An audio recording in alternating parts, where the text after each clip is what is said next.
காயத்ரி, தற்பொழுது மாநகராட்சி கூட்டத்தில் மேயர் பிரியா என்னென்ன மாதிரியான விஷயங்களை தெரிவித்திருக்கின்றார்? முழு தகவல்கள் என்ன பதிவு பண்ணுங்க. நிச்சயமாக பிரீதா, சென்னை மாநகராட்சியின் மாதாந்திர மாமன்ற கூட்டமானது மேயர் பிரியா தலைமையில் தற்போது நடைபெற்று வருகிறது. குறிப்பாக மாதாந்திர கூட்டத்தில் சென்னை மாநகராட்சி பணிகள் குறித்து தீர்மானங்கள் நிறைவேற்றப்படும்.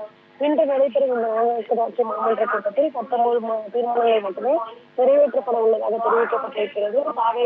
பொறுப்பேற்ற பின்பாக இரண்டாவது மாமன்ற கூட்டமானது இன்றைய தினம் நடைபெற்று வருகிறது. கடந்த கூட்டத்தின் பொழுது 37 தீர்மானங்கள் நிறைவேற்றப்பட்ட நிலையில் இன்றைய தினம் 19 தீர்மானங்கள் மட்டுமே நிறைவேற்றப்பட இருக்கிறது.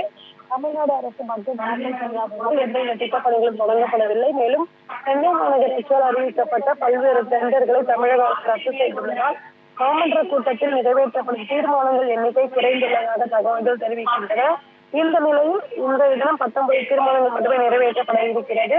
எனவே இன்று காலை 10 மணி அளவில் இந்த மாமன்ற கூட்டமானது தொடங்கிய பொழுது தமிழ் தாய் வாழ்த்து பாடப்பட்டு அதன் பின்பாக இரங்கல் தீர்மானங்கள் வாசிக்கப்பட்டிருந்தது. அதன் பின்பாக மேயர் பிரியா தனது உரையை வைத்தார். அப்பொழுது திமுக தேர்தல் அரசியலில் இருந்து அப்புறப்படுத்த பல்வேறு தரப்பினர் முயற்சி செய்வதாக ஒரு குற்றச்சாட்டை முன்வைத்தார்.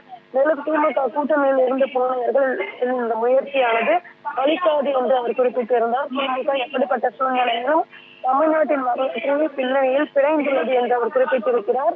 மேலும் மு.க.ஸ்டாலின் தலைமையில் திமுக அஞ்சாமல் மக்கள் பணிகளை தொடர்ந்து செய்யும் என்று பேசிய மேயர் தமிழ்நாட்டில் அதிகாரத்தை பயன்படுத்தி குற்ற செயல்களில் ஈடுபட்டு வருகிறார்கள் என்றும் பத்திரிகையாளர்கள் தாக்கப்படுகிறார்கள் என செய்திகள் வெளியிடப்பட்டுள்ளது செய்தியை அவர் வெளியிட்டிருந்தார். அது மட்டுமின்றி முதலீட்டிற்கு உகந்த சூழல் மின் வசதியும் இருந்ததாக கூறப்படுகிறது.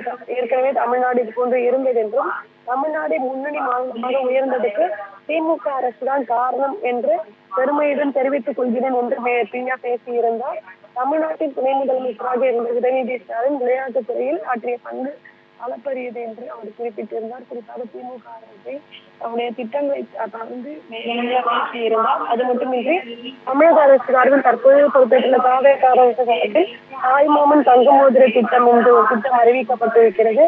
இது தொடர்பாக சென்னை மாமன்ற கூட்டத்தில் பேசிய மேயர் பிரியா 2006 முதல் 11 வரை அரசு மற்றும் தனியார் மருத்துவமனைகளில் பிறக்கும் குழந்தைகளுக்கு அழகு தமிழ் பெயர் சூட்டினால் மாநகராட்சி சார்பில் தங்கமோதிரம் பரிசாக அளிக்கப்படும் என ஏற்கனவே அறிவிக்கப்பட்டுள்ளதாகவும் கடந்த 2014ஆம் ஆண்டு முன்னாள் முதலமைச்சர் மு.க.ஸ்டாலின் தனது கைகளால் அந்த தமிழ் பெயர்கள் வைத்த குழந்தைகளுக்கு தங்கமோதிரம் சூட்டி அழகு பார்த்திருக்கிறார் என்ற ஒரு தகவலையும் மேயர் பிரியா தனது உரையில் தெரிவித்திருக்கிறார்.